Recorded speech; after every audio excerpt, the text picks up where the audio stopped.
Spoilers ahead. Children of the Corn 2023 is technically a movie. It's written and directed by Kurt Wimmer, and it stars nobody in particular apart from Bruce Spence, who was a very talented actor in his younger days. This is another review that I have to preemptively apologize for because I hated this movie. It took actual physical effort for me to be able to finish this video. You know that feeling you get sometimes on a sunny Saturday morning when you wake up and you know you've got that pile of laundry to get to and it takes everything you have to stay in and get it started? Now take that pile of laundry and make it 100 piles of laundry, and it's no longer your piles of laundry, it's your great-grandmother's, and she's no longer in control of all of her bodily functions. Always remember, folks, I do this for you. The plot.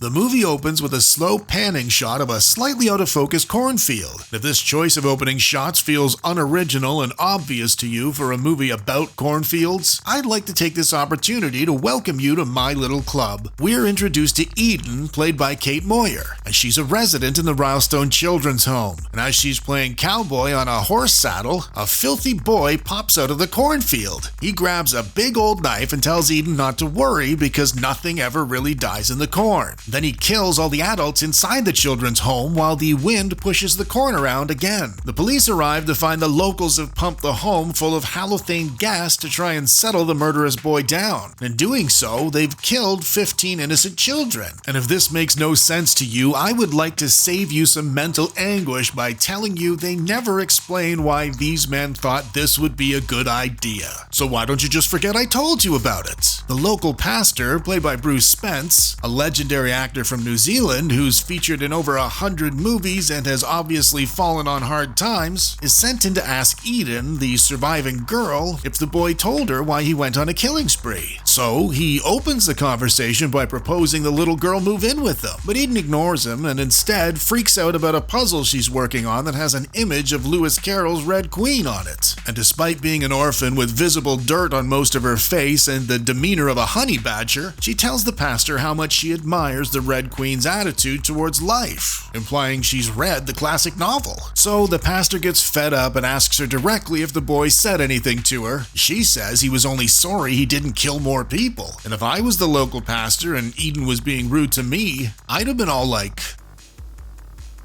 Psst, little girl. Before this dickhead comes back. Have you ever seen such a shit director? He keeps saying acting instead of action.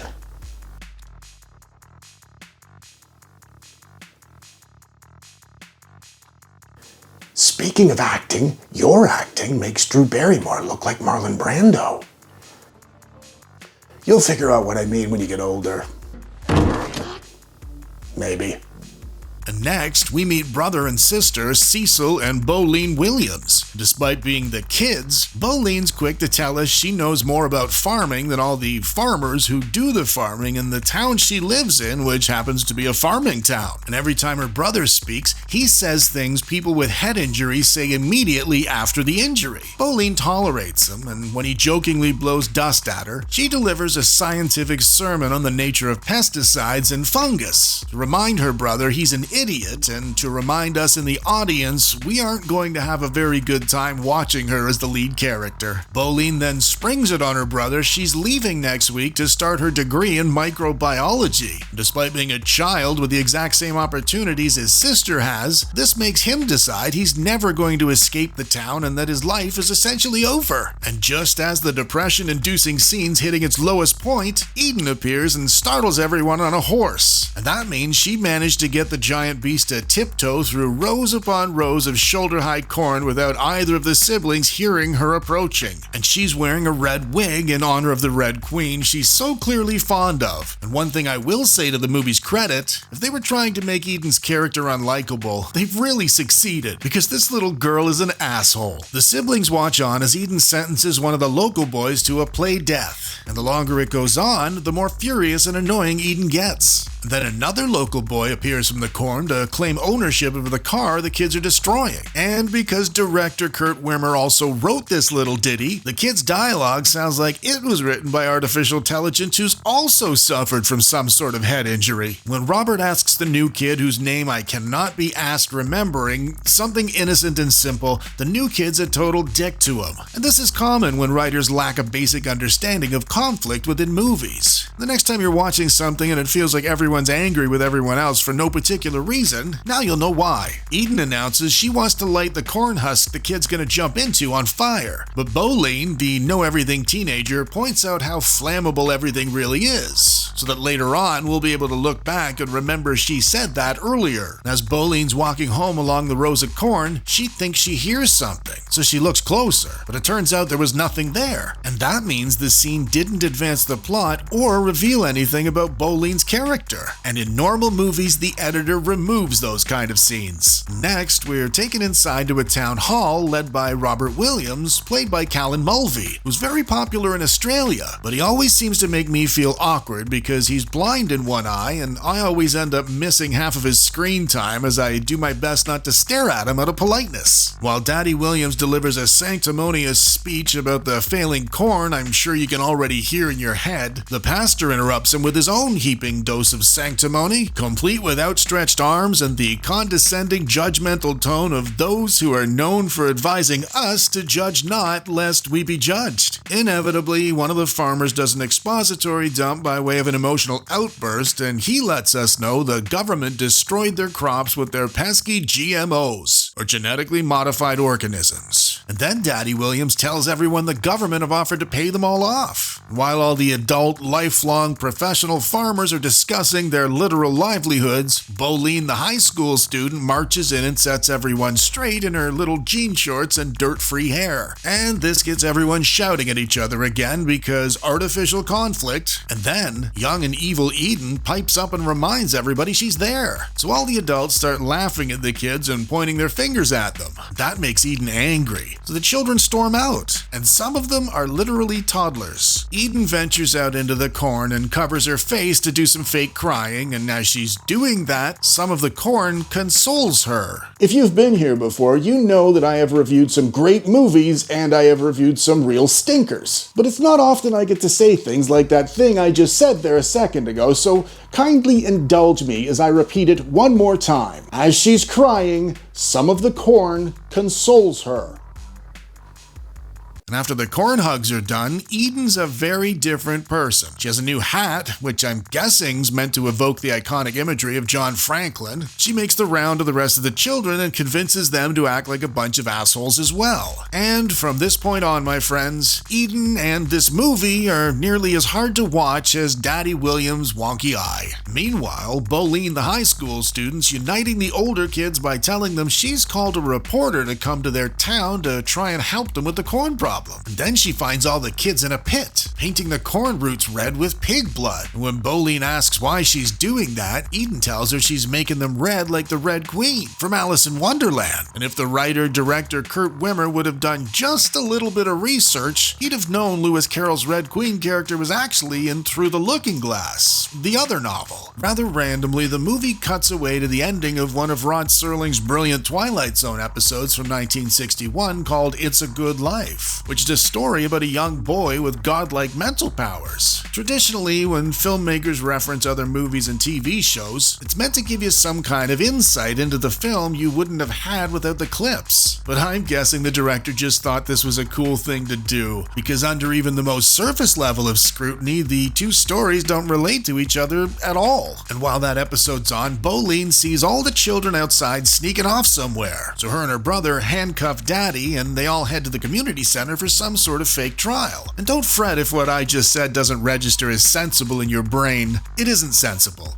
And when they get there, Eden's being her usual asshole of a self. And she says she's already had the trial. So Bolene goes inside to find one of the farmers hanging from the rafters. Then Eden leads all the kids through the town past the burning cars and chaos, like she's Arthur Fleck at the end of Joker. And then we find out the children have somehow managed to get every adult into handcuffs and behind bars. And when the adults try speaking to Eden, she cattle prods them and tosses sarcastic comments their way. At the 45-minute point in this movie, honestly, I am confident any minute now I'm going to start feeling a connection with somebody in this fucking film. When the violence eventually kicks off, the special effects team goes fully original by using thick black paint to represent the blood. Then Eden gasses all the adults with the same gas they used at the start of the movie. The adults wake up in the pit the kids were in earlier. At Eden's command, they bury the parents. Bolene and the older kids, who could likely decimate these children with a few well-placed soccer kicks, fall all over each other screaming instead of just going and dragging the preschoolers out of the digging equipment by their ankles. Then Eden tosses a knowing wink to the cornfields as the wind carves a path through them for the 42nd time in the movie. When Bolene's eventually stopped crying, she unites the older kids again to join her in not letting what just happened happen ever again,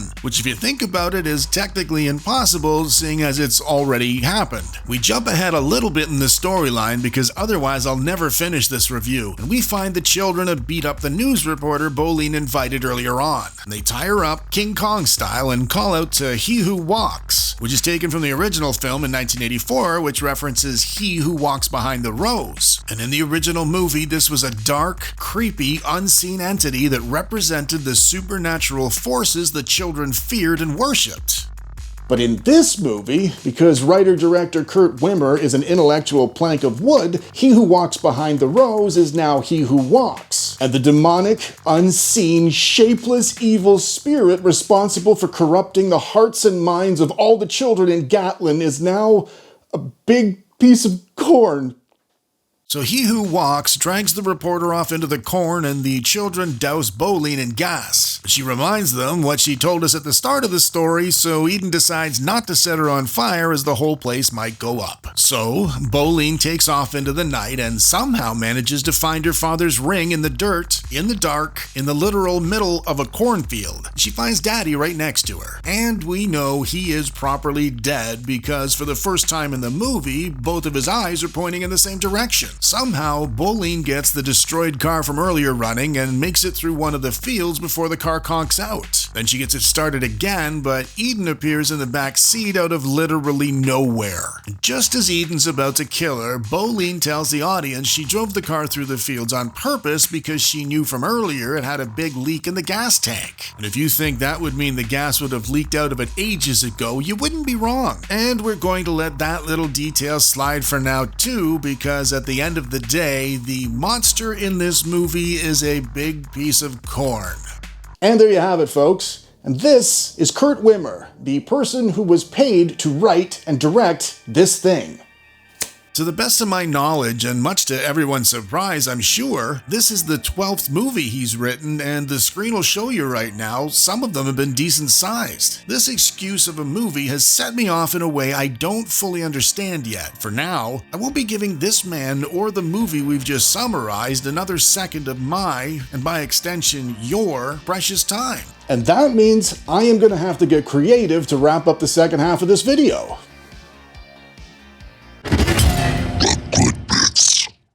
Corn is a great source of fiber and vitamins B, C, and E, and minerals like magnesium, phosphorus, and potassium. It's versatile and it can promote digestive health with its high fiber content. It might even help lower your risk of certain diseases like heart disease or type 2 diabetes, and even certain types of cancer. But it's also very high in carbohydrates, and as Bolene just informed you in this abomination of a film, there's a good chance the corn you're eating has been genetically modified, and some people just aren't comfy with that. At the end of the day, it's up to you to weigh up the pros and cons of eating corn. If you've got any questions, speak to your doctor. That's if you can speak to your doctor, since the lockdown seemed to have released many of them from their moral and legal obligations to look after us. The Shite Bits.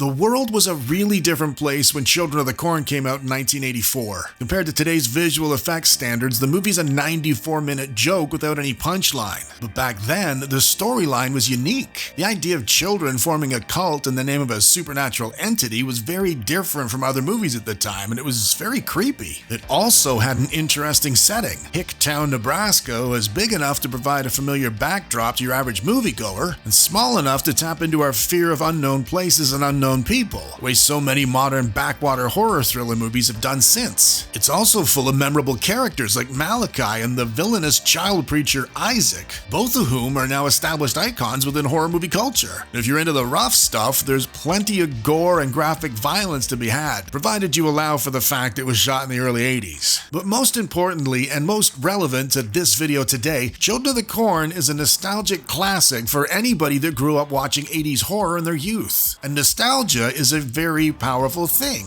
How powerful is it, you ask? It's so powerful that these movie production companies are making millions off it. In terms of pop culture, the 80s were a very influential decade. Music and TV shows and movies were all very unique and groundbreaking by comparison to what's available now. Given so many of the fans of the original 80s movies are still actively watching movies now, these production companies are able to leverage your nostalgia by remaking and rebooting and... Fuck it, it's stealing. These companies leverage your emotional connections to your youth by stealing other people's ideas and selling them back to you. And they're getting so proficient at it, they aren't even trying to respect the original material anymore. While I do agree there are certain situations where older movies can be improved on in terms of special effects, for the most part, as a movie fan, I'm staunchly opposed to remakes. As a creative person, I know for a fact the only satisfaction you'd get from retelling somebody else's story is financial. In my books, that means it's no longer art. It's more like investing in the stock market. That sounds like a lot of fucking fun. So, if you're still considering watching this movie or anything like it, it might help you to think about the simple, 3-step Excel spreadsheet at the movie's emotional core. 1. Determine the final cost of making the movie. 2. Compare that cost with the known established returns on remaking similar films from the same era with similar initial box office figures. 3rd, and finally, if the difference between those two numbers is great enough to pay off the investors and stick a nice chunk of change into the pockets of the people who decided it was a good idea to use somebody else's creativity for profit in the first place, the movie gets made. Basically, if you keep watching these things, they'll keep making these things, and they have zero incentive to make them any better than what you're already willing to pay for. So, watch them if you want to, and if you don't want to, don't worry about it, because I'll watch them for you. It's kind of what I do. Until next time, folks. It's me, Johnny, from that thing you just watched. If you enjoyed it, go down there and smash me in the face to subscribe. And if you want to watch another thing, there's one right there. Do it!